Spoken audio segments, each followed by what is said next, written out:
Jadi dia ibadah itu cuma syarat wajib doang. Contoh begini, Bu, ibu tahu sholat itu wajib. Tahu berapa rakaat dalam sehari semalam? 17 rakaat. Sekarang ibu tahu apa makna yang terkandung dari bacaan-bacaan sholat itu? Kalau itu mas saya tidak tahu Ustaz. Yang penting mas saya mah sholat ngikutin aja dah. Kan gampang sholat maya. Pinter kagak pinter sholat mengikut aja berjamaah. Karena ketahuan bodohnya. Kalau kita malu, misalnya kita merasa tidak begitu paham tentang sholat, jadi makmum beres kan? Ya kan? Pahalanya sama berjamaah dapat. Nah, yang dimaksud oleh Allah orang yang menyembah kepadanya dalam di tepi-tepinya saja, jadi dia itu baru tahu doang. Baru tahu tapi kagak paham, kagak ngerti, apalagi ngamalin dengan benar. Nah, di zaman sekarang ini banyak orang ngaku Islam. Kalau ditanya ibu agamanya apa? Islam. Pasti Islam, KTP saya Islam.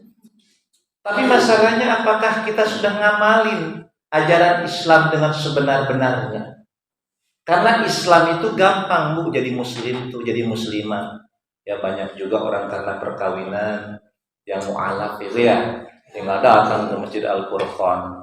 Pak Haji, Pak DKM, saya mau jadi muslim. Sok tuh syahadat asyhadu an la ilaha illallah, asyhadu anna Muhammadar Rasulullah, ada saksi muslim. Besok-besok yang murtad ada yang tahu, ya kan? Ada yang tahu kan? Enggak ada yang tahu. Hari ini dia bersyahadat, hari Minggunya ke gereja. Bisa jadi kan begitu. Kenapa? Karena nggak ada yang ngawasin. Karena itu akadnya dia dengan Tuhan, dengan Allah. Nah itu yang dimaksudkan. Siapapun gampang jadi seorang muslim, tapi nggak mudah jadi seorang mukmin. Nah yang dimaksud oleh Allah Subhanahu wa Ta'ala, di antara orang-orang hanya menyembah kepada Allah itu hanya labeling Islamnya saja. Maka jangan aneh Bu, negara kita ini negara mayoritas muslimnya berapa persen? 87%. Dari jumlah penduduk berapa? 280 juta jiwa, hampir kurang lebih 240 juta jiwa muslim dan muslimah. Tapi apakah Islam sudah sekarang di negara kita menjadi masyarakat yang mendominasi secara tatanan kewarganegaraan di berbagai aspek? Enggak. Ekonomi yang menguasai kapitalis itu ya. Coba ibu belanja kemana? Ke Indomaret, Alfamart, atau ke 212? Coba, lebih suka ke mall atau ke pasar? Kebanyakan ke mall. Lebih suka produk dalam negeri atau luar negeri? Lebih suka produk yang hasil daerah, tapi hasil-hasil yang produk-produk non daerah. Kan orang suka labeling yang dari keluar bukan muslim. Ya, jarang-jarang di rumahnya ada kurma. Ya, coba saya tanya di kurma berapa orang yang di rumahnya masih ada kurma? Ada, tapi kan nggak semua. Ya, nggak kepikiran beli kurma. Kalau kita kepikirannya beli beras. Nggak ada masalah di situ. Nah itu yang saya maksudkan. Wa minan nasi may ya'budullaha 'ala har. Di antara manusia ada yang menyembah kepada Allah itu di ujung-ujungnya. Maka kalau orang yang seperti ini dampaknya dalam kehidupannya ada. Fa in asabahu khairun itma'anna bih. Kalau dia diberikan oleh Allah Subhanahu wa Ta'ala kenikmatan, dia tenang. Alhamdulillah, bahagia. Ya, Allah mujinya dengan nikmat dulu. Ya, wah pokoknya saya alhamdulillah diberikan ini. Tapi kadang-kadang orang yang seperti ini suka lupa diri, menganggap apa yang diterimanya itu bukan dari pemberian Allah, tapi hasil kerja kerasnya. Ini hasil kerja saya ini. Dari pagi sampai pagi lagi saya kerja, makanya saya alhamdulillah rumah 10 lantai ke atas, nggak ke bawah. Kalau ke bawah repot juga ya. 10 lantai ke atas, mobil di pojokan-pojokan banyak tuh, tinggal dipilih karena mobil rental ya. Ini hasil kerja keras saya. Banyak di antara kita menganggap ujian yang diberikan Allah berupakan kenikmatan itu sebagai sesuatu hasil dari kerja keras. Padahal tidak. Kita diperintahkan oleh Allah itu usaha. Betul. Kita diperintahkan usaha, kita nggak berwenang untuk hasil. Ya, ibaratnya ibu begini, kita punya empang di sono udah dikali dah, kali sini nih, kali PKT. Ibu bawa joran, lempar aja ke sono. Yang nyangkutnya ikan apa ibu tahu nggak? Nggak tahu. Kecuali kalau ibu mancingnya di empang kolam lele, masih lele nyangkutnya kan? Kan kita kagak tahu itu kolam apa. Nah ibaratnya kita mancing di kolam yang kita nggak tahu apa ikannya. Maka kemudian usaha itu adalah jorannya, apa yang menyangkut kepada kail kita itu adalah hak Allah Subhanahu wa Ta'ala. Tapi ada orang juga, saya pengen ikan, diem aja di rumah. Yang nganterin kucing kepala ikan. Yang ada begitu. Jadi dituntut oleh Allah kepada kita ini adalah usaha. Tapi ingat, usaha kita ini ada batasnya, Bu. Kita misalnya punya warung dah, punya usaha, punya nasi uduk, punya gorengan atau apa. Yang menggerakkan untuk orang membeli kepada kita siapa, Bu? Allah, Bu. Kalau Allah nggak gerakkan, maka bakalan tuh orang datang kepada kita. Ini maksud saya masakan saya. Iya, bisa babia engkau orang-orang datang ke tempat engkau itu ada sebabnya, engkau juga usaha apa? Makanannya mantap, nasi uduknya nomor wahid, sambelnya gocek banget dah pokoknya. Semua mantep, harganya pun kompetitif, murah meriah, bisa diutang lagi. Wah, datang tetangga-tetangga kita ya kan. Catat saja dah pokoknya kasbon akhir bulan, begitu. Pelayanan, penyajian yang kita berikan itu sababiah usaha kita. Tapi untuk menggerakkan hati itu Allah. Banyak orang yang barangnya bagus, apa-apa cakep, tapi gak laku. Kenapa? Karena Allah gak menggerakkan. Jadi kalau kita alhamdulillah diberikan oleh Allah, usaha kita lancar, rezeki kita mengalir, ya kan, usaha suami kita juga maju, pada dasarnya itu ujian untuk kita. Makanya ketika kita diberikan nikmat oleh Allah Subhanahu wa Ta'ala, jangan lupa diri, 2,5% keluarin. Itu minimal, ya, 2,5% itu minimal. Kalau hari ini ibu usaha hebat tuh. Misalnya hari ini jual nasi uduk, alhamdulillah keuntungan dari modal 100.000 jadi 500.000 misal. Ya misal alhamdulillah gitu. Kan masih ada 400.000 tuh. 2,5% keluarin. Jadi setelah selesai jual beres-beres semua 2,5% keluarin. Cari orang yang miskin tangga kita. Siapa yang miskin banget, anaknya banyak, kerjaan begitu, bantu 2,5% minimal keluarkan. Kalau 2,5% dari 400 paling berapa? Ya 23 kali 4 12, cuma 100.000 lah. 100.000, tapi kan dibalasnya sama Allah berlipat-lipat. Ya, ada yang dibalas tunai langsung di dunia, belum lagi jadi simpanan akhirat. Tapi catatan jangan dibatalin pahalanya. Udah masih tetangga kita ngomongin dia nih, kalau kagak saya kasih nih, mati dia. Batal pahalanya. Jangan sekali-kali membatalkan pahala kebaikan kita. Jadi gitu Bu jurusnya itu sekarang. Ketika kita diberikan oleh Allah Subhanahu wa Ta'ala kenikmatan dengan berbagai macam usaha kita lancar, kehidupan kita mudah, maka jangan lupa ada hak orang lain yang kita miliki yang harus diberikan. 2,5%. Jangan berpikir 400 kurang 100. Gak usah takut Bu. Allah, rumusnya Allah itu Bu luar biasa Bu. 1 dibalas 10. Ya, man jaa bil hasanati falahu asyru amsalihha, itu minimal.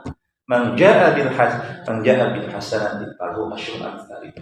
Barang siapa yang melakukan sebuah kebaikan, Allah balas 10 kali lipat. Itu batas minimal. Tetapi ternyata lipatan Allah bisa berlipat-lipat. Jadi luar biasa ya Bu. Nah ini cirinya orang yang dia memahami Islam, menyembah Allah Subhanahu wa Ta'ala di tepi-tepian, maka dia ketika diberikan kenikmatan oleh Allah maka tenang. Tetapi sebaliknya, fa in asabathu fitnatun inqalaba ala wajhi. Tetapi ketika dia diberikan ujiannya nih, usaha mendebai, yang beli kagak ada, ini basi semua. Waduh, ini gimana ini? Maka kemudian putus asa, nyalahin Allah. Allah nggak adil, Allah nggak adil. Saya dari pagi di jam 3 udah bangun ini, nggak ada yang beli. Nyalahin Allah, anggap Allah nggak adil. Maka orang yang seperti ini artinya dia belum memahami hakikat kehidupan. hakikat penyembahan kepada Allah. Allah itu semakin kita sembah, semakin sayang kepada kita. Tapi bentuk sayang Allah itu kadang-kadang nggak bisa dirasionalitaskan, Bu. Bisa jadi kita suka sesuatu tapi Allah nggak kabulkan, Bu. Contoh begini, aduh ya Allah, saya pengen banget pergi ke Amerika. Nggak pergi-pergi ke Amerika kayak orang-orang begitu bisa. Yang misal gitu. Oh, tapi nggak dikabul-kabulkan. Ya, bisa jadi Allah tahu tentang kita. Logikanya begini, Bu. Ibu punya anak umur 3 tahun. Ya, tiba-tiba anak itu ngomong, Bunda, saya pengen motor. Kira-kira dikabulkan nggak? Kenapa nggak dikabulin? Sayang nggak sama anak? Sayang. Tapi kenapa nggak ngasih? Nah, itulah Allah sama kita. Jadi ketika kita minta berdoa kepada Allah sesuatu, ternyata Allah belum ngabulin, berarti kita belum pantas. Maka seperti anak kita minta sama kita, Bunda beliin dong mobil kayak orang-orang cakep gitu. Kasih mobil-mobilan tuh yang plastik. Ya, kita ngasihnya sesuai dengan kelayakan orang atau anak-anak kita. Nah itulah Allah. Kita doa boleh, doa kita. Makanya Allah jelaskan, Ba'asa an tuhibbu syai'an wa huwa syarrun lakum wa asa an takrahu syai'an wa huwa khairun lakum. Bisa jadi sesuatu yang engkau benci justru itu sesuatu yang baik bagimu. Tetapi boleh jadi sesuatu yang engkau sukai justru itu sesuatu yang tidak baik untuk. Itu rumusnya kehidupan. Ada juga kejadian, Bu, di waktu kejadian pesawat nyungsep tuh di laut tuh ya kan. Ada orang udah marah, udah nangis gara-gara terlambat naik pesawat itu. Wah pokoknya marah-marah nyalahin keluarganya, nyalahin istrinya, bahkan disalah-salahin, membuat terlambat dia tidak bisa naik pesawat itu. Tetapi kemudian sejam perdana pemberitaan pesawat itu jatuh di laut, maka ucapannya apa? Alhamdulillah, Mama, Alhamdulillah. Gara-gara Mama saya nggak mati. Gitu. Ya, nah kita ini nggak tahu rahasianya Allah, rencananya Allah kepada kita. Makanya kita berdoa kepada Allah, ya Allah berikan yang terbaik. Berikan yang terbaik bukan menurut kita, tapi terbaik menurut Allah Subhanahu wa Ta'ala. Begitu enak. Nah, menghadapi kehidupan juga begitu. Kita beribadah kepada Allah itu harus lahirkan ketulusan dalam hati kita. Jadi, ubudullaha mukhlishina lahud-din hunafa. Artinya menyembah kepada Allah dengan tulus dan ikhlas. Menyembah kepada Allah itu ibadah kepada Allah itu bukan sholat aja, bukan hanya zakat aja, bukan hanya puasa, tetapi kita sebagai seorang ibu di dalam rumah tangga itu ibadah. Jadi kita jadi ibu, kemudian kita mendidik anak-anak kita, mengantarkan anak-anak kita untuk menjadi anak-anak yang berbakti berguna bagi agama, nusa dan bangsa, itu pahala ibadah luar biasa, Bu. Makanya di zaman Rasul, perempuan itu tidak perlu ikut berjihad, berperang, tidak perlu. Tetapi perempuan itu mendidik anak-anaknya, mempersiapkan anak-anak, menyiapkan bekal suami-suaminya untuk berjihad di jalan Allah. Pahalanya sama nggak? Sama. Ya, tapi kadang-kadang sekarang kebablasan, laki-laki pengen percis seperti perempuan, perempuan pengen percis seperti laki-laki. Emansipasi ya, Bu. Oh, emansipasi. Emansipasi wanita. Ini hati-hati kebablasan ini. Ya perempuan pengen seperti laki-laki. Wah, saya pokoknya harus percis seperti laki-laki. Nggak bisa. Nggak bakal bisa. Karena Allah sudah memberikan pembidangan yang berbeda. Ya, hak kewajiban laki-laki dan perempuan berbeda. Tetapi hak di mata Allah surganya sama. Nerakanya sama, tapi implementasi untuk meraihnya beda-beda. Contoh begini, kalau laki-laki surganya yang dia akan mendapatkan surga dari Allah ketika dia menjadi pemimpin di rumah tangga yang baik, yang bertanggung jawab terhadap anak istri dan keluarganya, yang memberikan nafkah lahir dan batin untuk istri dan anak-anaknya. Tugasnya itu, Bu. Itu surga yang enak. Tapi istri yang baik, yang dijamin oleh Allah surganya adalah manakala dia berbakti dengan sepenuh hati, sepenuh jiwa raganya kepada suaminya, dari mulai ujung rambut sampai ujung kakinya, pengabdian untuk suaminya tanpa ada unsur keterpaksaan, tapi tulus ikhlas untuk suaminya. Surga jaminan. Kalau udah begitu enak. Suami ngomong, "Mah, kawin lagi." Enggak ya, Bu? Oh, nanti dulu. Nanti dulu kalau gitu mah. Ya begitu ya, Bu. Yang saya maksudkan adalah lahirkan ketulusan dalam pengabdian kepada suami. Bu, suami itu kan hanya sababiah kita mencari doa Allah. Penyebab aja. Maka jangan kelewatan cintanya, Bu. Ya, jangan cinta-cinta banget deh. Enggak juga. Biasa-biasa saja. Biasa-biasa saja. Pak, saya cinta sama papa, sama ayah, sama abi ini karena Allah. Ma, bunda ini cinta sama ayah ini karena Allah. Artinya apa? Kalau ayah di jalan Allah, kalau ayah memerintahkan kebaikan sesuai dengan perintah Allah dan Rasulnya, maka bunda akan cinta banget sama ayah. Tapi kalau ayah sudah melanggar apa yang diatur oleh Allah dan Rasulnya, tidak ada cinta tersisa di hati ini untuk ayah. Karena cinta ini sudah dimiliki untuk Allah dan Rasulullah. Indah kan gitu? Ya. Terlalu yang kayak anak-anak sekarang cintanya cinta buta. Gara-gara pakai kacamata hitam kan kelihatan. Ya kacamata kuda gitu. Itu cinta buta. Ya Bu, kita kembali. Kita ngaco kemana-mana lagi. Kita kembali kepada surat 22 ayat 11 tadi. Wa minan nasi may ya'budullaha 'ala harf. Di antara manusia ada yang menyembah kepada Allah di tepi-tepian sehingga dia beribadah kepada Allah itu setengah hati, Bu. Salatnya malas-malasan. Maghrib lagi, duhur lagi. Keluar tuh kalimat begitu. Cepet banget. Udah gitu udah maghrib lagi, duhur lagi, bukannya buru-buru sholat. Nanggung sinetron. Nanggung ini. Begitu kita. Nah itu berarti kita baru menyembah kepada Allah itu di tepian. Hati-hati Bu, kalau di tepian ada kerikil batu dikit masuk jurang. Nah ini yang dimaksud dengan tepian itu diibaratkan kita di pinggir jurang. Jadi bisa jadi nanti kita jatuh kepada apa yang diharamkan oleh Allah Subhanahu wa taala. Makanya kalau menyembah kepada Allah itu harus di tengah-tengah. Ada dalam lubuk sanubari kita. Jadi prioritas kita itu Allah. Ini Bu, coba. Kita punya anak. Anak kita, maaf namanya juga anak itu kan pasti nakal ya Bu ya. Disebut nakal tuh anak berakal. Artinya anak itu pengen bertanya. Melihat sesuatu dia penasaran. Makanya kalau kita punya anak itu ada barang apa aja pasti dilihat, dipegang, dimainin. Karena dia penasaran, nakal, anak berakal. Tapi ibu jangan marahin anak ini. Karena anak nakal ini anak cerdas. Nanti ke depan anak ini akan menjadi anak yang pandai untuk menganalisa. Tinggal kita arahkan anak. Beda sama anak Bandung, Bu. Anak nakal sama anak Bandung beda.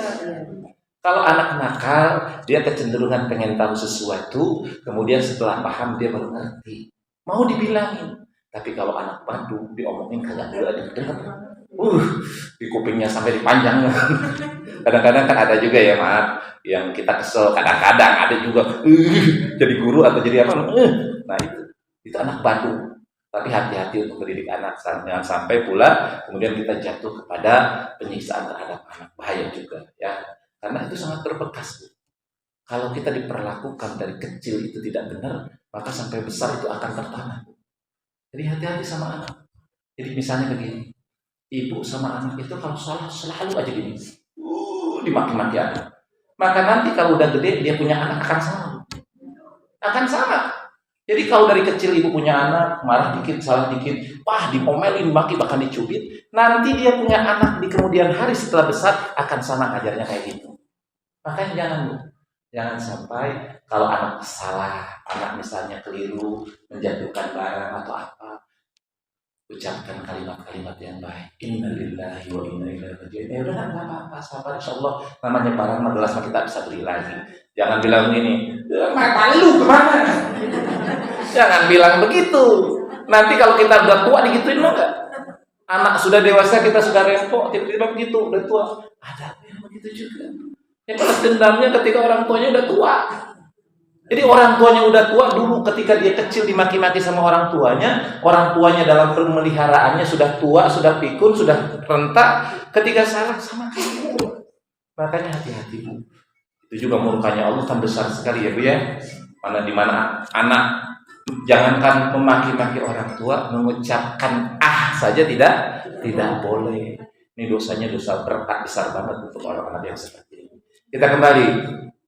Jadi mari kita sama-sama Bu menyembah kepada Allah Subhanahu wa taala ini harus dengan keyakinan. Yakin, ya. Yang disebut dengan iman, Ibu tahu iman enggak? Iman itu adanya di sini, di dalam hati terdalam kita. Apa yang ada di dalam hati yang terdalam kita? Hanya 2 kalimat. Asyhadu an la ilaha illallah wa asyhadu anna Muhammadar Rasulullah. Di dalam hati kita, saya yakin, saya bersaksi tiada Tuhan yang wajib disembah oleh saya kecuali Allah. Saya tidak akan menyembah selain Allah apapun itu. Dan saya yakin bahwa Nabi Muhammad itu adalah utusannya Allah Subhanahu wa taala. Artinya bahwa saya berkeyakinan detik ini, saat ini, bahwa hidup mati saya harus diatur oleh Allah Subhanahu wa taala. Mau tidak mau, ikhlas tidak ikhlas, harus mau. Itu. Jadi kalau kata Allah A, nurut enggak? Kalau kata Rasulullah B, nurut enggak? Wajib nurut. Misalnya begini dalam rumah tangga. Wahai para istri, mengabdilah kepada suamimu dengan sepenuh hati. Baktilah engkau kepadanya sepenuh jiwa ragamu. Maka ketika itu, Bu, jangan sekali-kali kita melanggar. Jangan sampai suara kita melebihi suara suami. Jangan sampai suami diperlakukan seperti anak kita. Hati-hati Bu. Artinya apa diperlakukan seperti anak? Kalau sama anak kan boleh perintah. Kalau misalnya kalau beliin beras liter, boleh nggak gitu? Boleh. Kalau sama suami, ayah beliin beras, boleh nggak? Nggak boleh Bu. Nggak boleh merintah. Ganti kalimatnya Bu. Kalimat permohonan. Permohonan, ayah, ini di rumah nih beras udah nggak ada ya.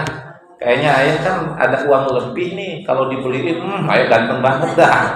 Pakai kalimat begitu, tapi jangan kalimatnya perintah, dosa. Allah marah loh. Kalau kita perintah suami kita dengan kalimat itu nggak boleh. Isinya sama, tetapi caranya beda.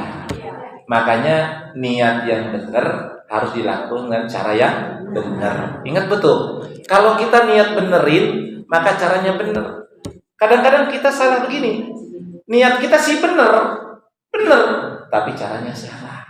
Contoh yang sering saya ucapkan, suami kita kebetulan belum sholat. Niat kita benar, ngingetin benar, tapi caranya salah. Sholat nggak perlu, udah jam berapa ini? Nah ini caranya yang salah, nggak boleh begitu. Niat kita benar, tapi caranya salah, maka hasilnya salah. Kalau suaminya udah sabar, mah nggak jadi masalah kan ya. Ada juga suami yang sabar. Ya, namanya juga bini gua, ada juga terima. Ada yang begitu juga kan. Ya udah, hitam manis juga bini gua juga. Ya udah sabar. Kadang-kadang kita di kalangan laki-laki begitu, udah sabar itu bini lu, gitu. Makanya kita harus tahu diri, ngaji diri, harus tahu posisi. Kita nggak menghinakan diri kita kok, justru kita mulia.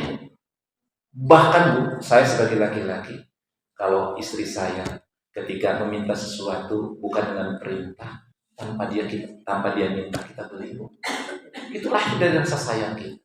Jadi ketika kita berperilaku yang harus, ada kasus. Ini kasus yang real. Ya saya tidak akan menyebutkan yang kedudukannya. Ada seseorang yang udah nikah bertahun-tahun, berpuluh-puluh tahun, udah punya anak 2 gede-gede. Suaminya itu sholatnya susahnya minta ampun, tapi dia rajin untuk sholat tahajud. Tapi kadang-kadang di tengah-tengah keputusasaannya dia suka berkeluh kesah. Ya Allah, aduh gimana? Ini suami kok susah banget kalau dibilang untuk sholat, untuk baik untuk ke masjid. Terkadang dia juga salah, suka mengucapkan kalimat-kalimat yang tak pantas, padahal niatnya bagus. Maka kemudian yang terjadi apa? Suaminya gerah, aduh, hanya rumah tangganya tak harmonis. Maka kemudian orang itu konseling kepada saya. Saya bilang, Bu, jangan. Ibu itu salah, niat yang bagus, jangan dengan cara yang tidak bagus. Coba ibu berikan keteladanan. Sholat tahajud kan sering tiap hari. Iya saya sholat tahajud. Sholat tahajudnya nisah nggak? Ya saya sholat tahajud sudah ke dapur Pak, nggak di kamar. Saya bilang jangan. Sholat tahajudnya di kamar. Ketika dia tidur di kasur Pak, ibu sholat tahajud di bawah. Itu laksanakan tiap hari. Ketika hidayah Allah datang Bu, suami yang lihat istrinya malam-malam sholat tahajud, dia sujud kemudian dia berdoa kepada Allah, itu kuping suami dengar Bu. Hidayah Allah datang apa yang tidak mungkin. Dan alhamdulillah nyata. Sekarang suaminya ke masjid rajin, sholatnya luar biasa. Sekarang alhamdulillah. Padahal tadinya gak pernah sholat tuh. Itulah hidayah Allah yang diberikan kepada manusia ketika berkehendak dengan sababiyah istri yang soleha. Jadi Bu, kalau di rumah mah ada suami yang masih malas-malesan berbuat ibadah, sholat ataupun yang lainnya, jangan marahin. Cukup kita contohkan saja. Jadi kalau misalnya dia malas sholat tahajud, sholat malam, kita bangun sholat tahajud di depan dia. Maka kalau hidayah datang luar biasa. Ya, jangan ini mah ribut dikit-dikit gara-gara kebaikan jadi ribut. Kadang-kadang kan kita begitu. Nyuruh sholat kan kebaikan, tapi bisa jadi ribut besar loh Bu.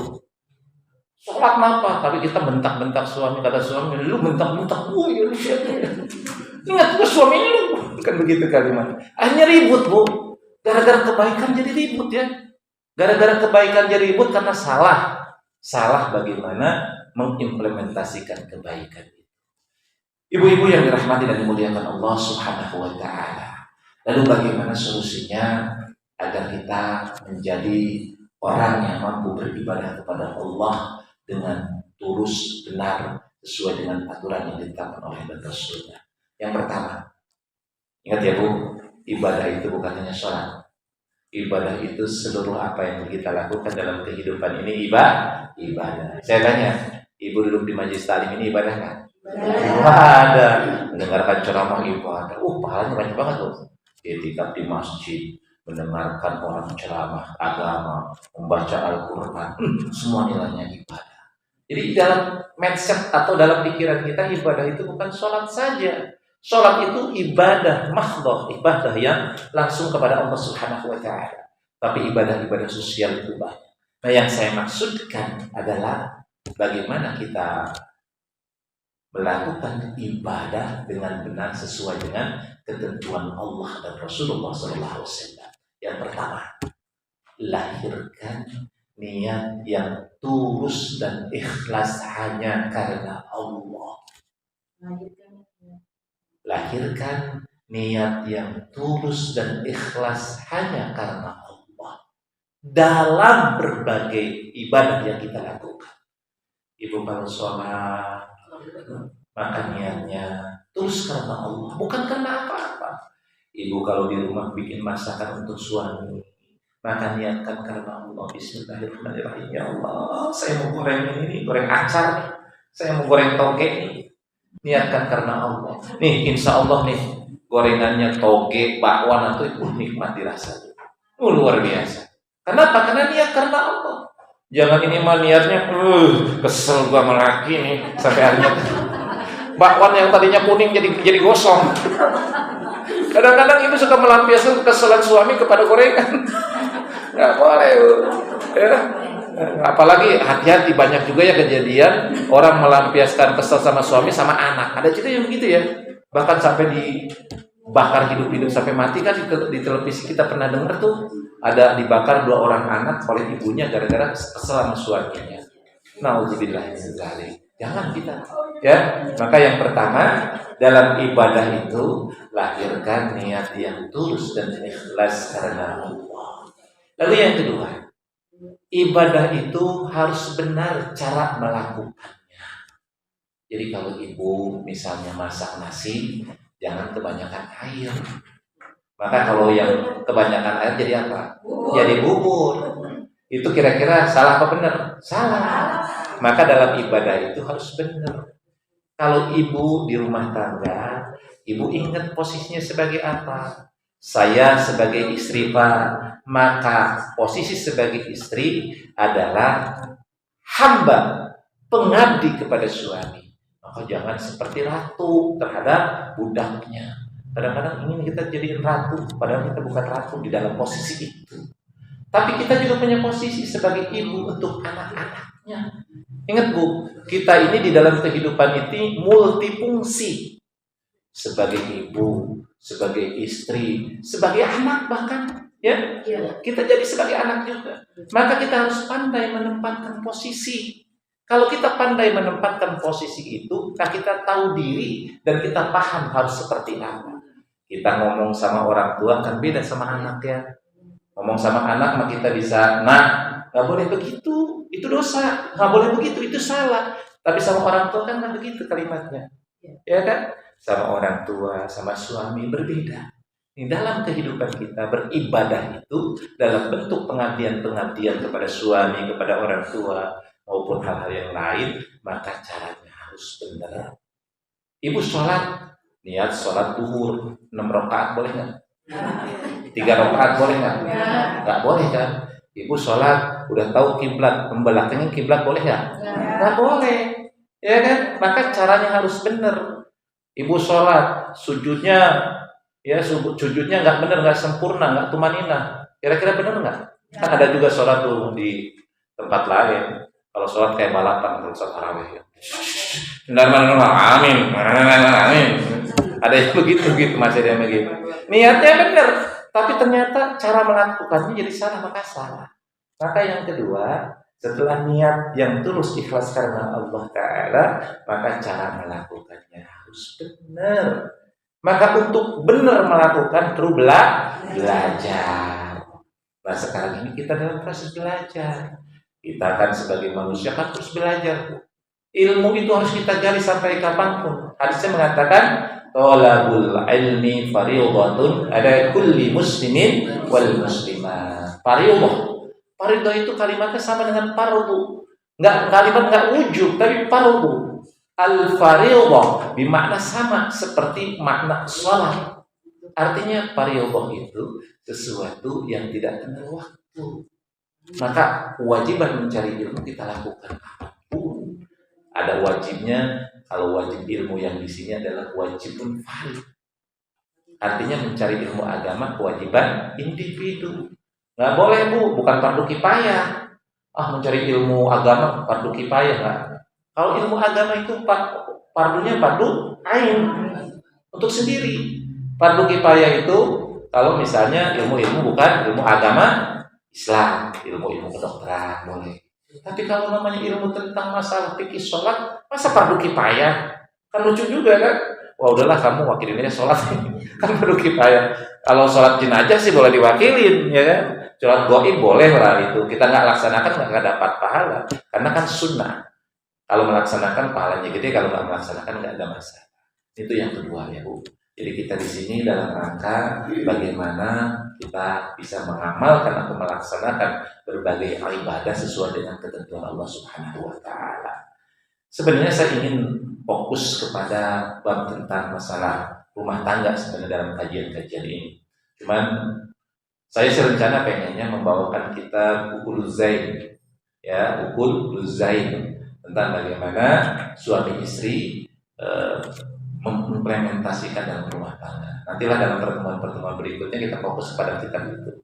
Karena kitab ini cukup bagus, karya Imam Nawawi yang menjabarkan dengan gamblang bagaimana perilaku antara suami istri berdasarkan daripada tuntunan dan kaidah aturan Islam. Ya, boleh kan Bu nanti ke depannya ya kita mengkaji itu biar lebih dalam lagi. Tapi insya Allah ini sebagai pengantar saja, saya antarkan kepada surat 22 ayat 11. Wa minan nasi may ya'budullaha 'ala hal. Di antara manusia ada yang menyembah Allah hanya di tepi-tepiannya saja. Ketika dia diberikan kenikmatan Allah Subhanahu wa Ta'ala, maka dia tenang tentram hatinya. Tetapi ketika dia diberikan sebuah fitnah, sebuah ujian, cobaan dari Allah Subhanahu wa taala, dia lari ke belakang, dia menjadi murtad, dia menjadi kafir dari nikmat Allah. Inilah kerugian bagi orang ini, kerugian di dalam dunia maupun kerugian dalam kehidupan akhirat. Dan ini benar-benar kerugian yang nyata. Oleh karenanya Bu, mari kita sama-sama sekarang menyembah kepada Allah ini dalam berbagai macam implementasi penyembahnya dalam ibadah ritual kita, sholat, ataupun dalam ibadah-ibadah sosial kita sebagai istri, sebagai ibu di rumah tangga. Maka niatkan dengan niat tulus ikhlas kepada Allah Subhanahu wa taala. Baik, biar lebih hidup, saya berikan sesi pertanyaan. Nanti kita coba cari jawaban yang terbaik. Ada yang ingin ditanyakan? Silakan Bu. Assalamualaikum warahmatullahi wabarakatuh. Waalaikumsalam. Masalah ini terkait dengan juga jodoh itu Ustaz. Kadang-kala itu kalau misalnya katanya ada orang itu yang dapat jodoh identik dengan perilakunya. Tapi kadang-kala gini ya, si pelatih itu yang orangnya baik sekali, baik udah berusaha dari keturunan baik, tapi kenapa itu dia dapat selalu kadang-kadang dapat pasangan itu yang berlawanan gitu, yang dia misalnya itu apa kesalahan dari mana, apa orang tuanya, apa dari ininya sendiri, bagaimana? Baik, ini berkaitan dengan realita kenyataannya. Bahkan itu bukan realita terbaru, dari zamannya Fir'aun juga sudah ada. Di mana Fir'aun yang kafir dapat istri yang baik, Siti Asiyah contohnya begitu. Ataupun dalam realita kenyataan ini istrinya soleh banget, suaminya nggak benar, atau kebalikan, suaminya soleh banget, istrinya maaf salah gitu. Apakah ini kemudian sesuatu yang terjadi dengan berbagai macam alasan? Tapi yang pasti jodoh, rezeki sudah ditetapkan oleh Allah. Allah juga di dalamnya. Kita ini pada dasarnya apa yang kita lakukan, apa yang terjadi pada kita sudah tercatat di Lauhul Mahfuz. Artinya apa? Itu semua adalah ketetapan Allah. Tapi Allah menetapkan sesuatu biasanya ada kausalitas, sebab akibat. Walaupun ada beberapa hal yang tidak ada kausalitas. Contohnya Siti Maryam punya anak tanpa ada suami, itu tidak ada sebab akibat. Contohnya lagi banyak misalnya. Di antaranya bagaimana mukjizat Nabi Musa membelah lautan. Kan tidak ada kausalitas dan tidak rasional. Nah, ini sesuatu kelebihan atau mukjizat yang diberikan Allah kepada orang-orang yang dianggap Allah sebagai orang terpilih atau Al-Mustafa. Coba Rasulullah bisa melihat malaikat Jibril secara langsung 2 kali. Kita pernah melihat malaikat Jibril enggak? Tidak bisa kan? Yang malaikat Jibril, Rasulullah pernah bertemu dengan jin. Bahkan jin hadir dalam pengajian Rasulullah.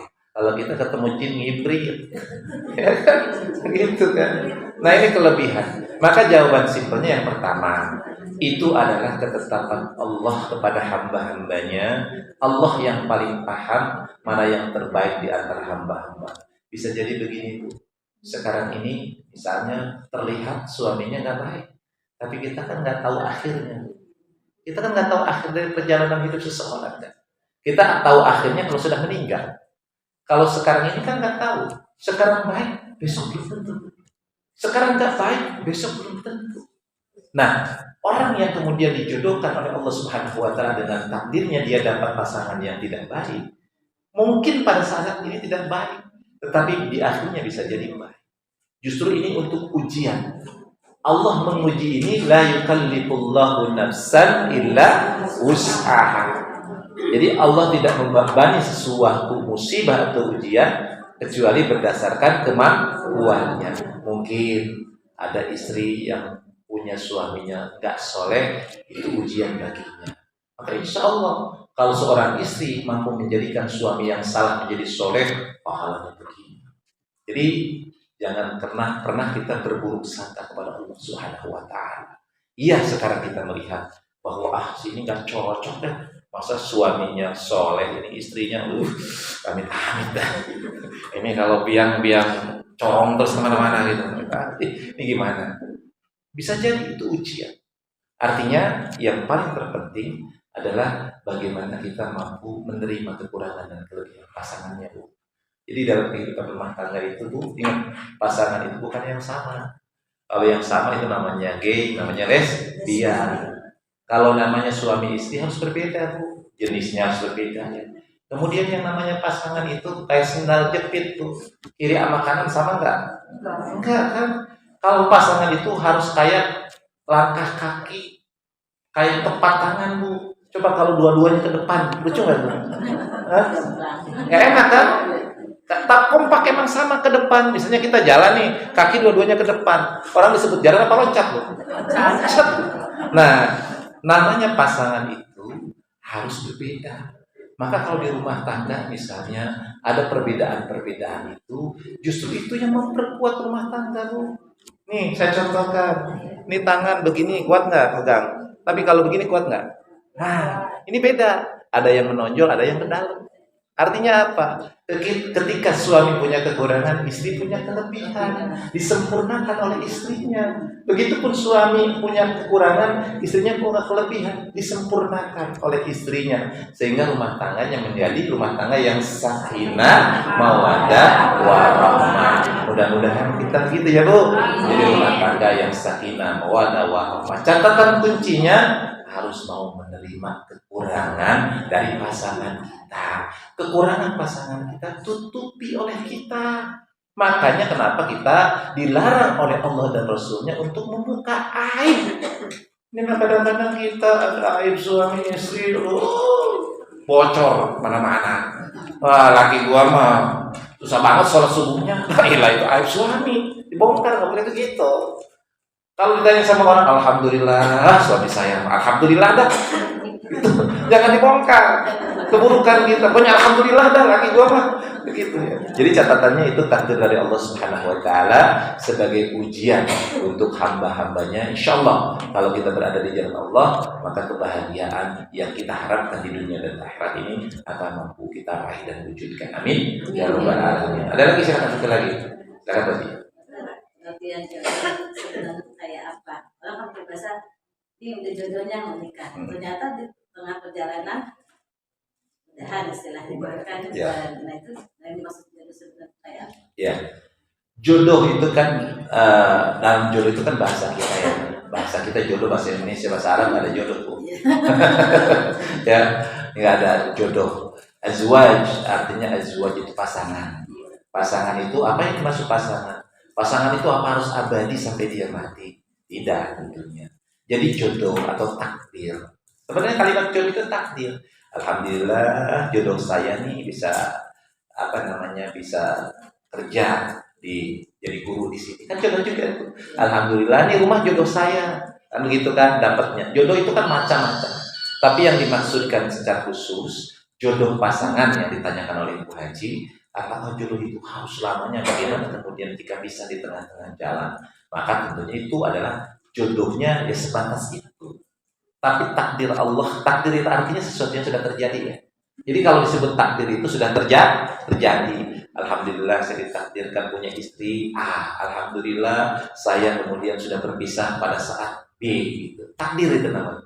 Alhamdulillah takdir saya sekarang sudah bisa umroh 5 kali. Nah itu takdir namanya. Sudah terjadi. Tapi ada qada dan qadar yang belum kita terjadi. Dan itu kita minta, makanya setiap nisfu Sya'ban misalnya kita berdoa kepada Allah, ya Allah, baikkanlah takdir saya, mudah-mudahan takdir saya yang baik, kedepannya baik-baik. Itu qada dan qadarnya Allah Subhanahu wa taala. Tapi takdir sudah terjadi. Maka apabila ada pasangan kemudian di tengah-tengah jalan dia bercerai, apakah dia sudah tidak berjodoh? Tentunya dia sudah dipisahkan. Tapi ingat, perceraian itu halal, tapi dibenci oleh Allah Subhanahu wa taala. Kenapa? Karena dampaknya banyak orang yang tidak baik-baik saja ketika bercerai. Ya itu tadi menjelek-jelekan satu dengan yang lainnya. Karena dalam agama Islam nggak boleh.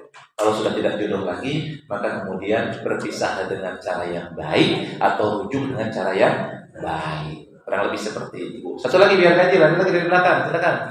Yang belakang biasanya tidur apa baca? Ada pertanyaan lagi terakhir, silakan Bu. Apa mau saya tanya, Bu? Baik. alhamdulillah ya, sudah cukup. Baik, kita sama-sama bermunajat kepada Allah Subhanahu wa taala. Mari kita beristighfar. Astaghfirullahalazim. Astaghfirullahalazim. Astaghfirullahalazim wa atubu ilaihi min jami'il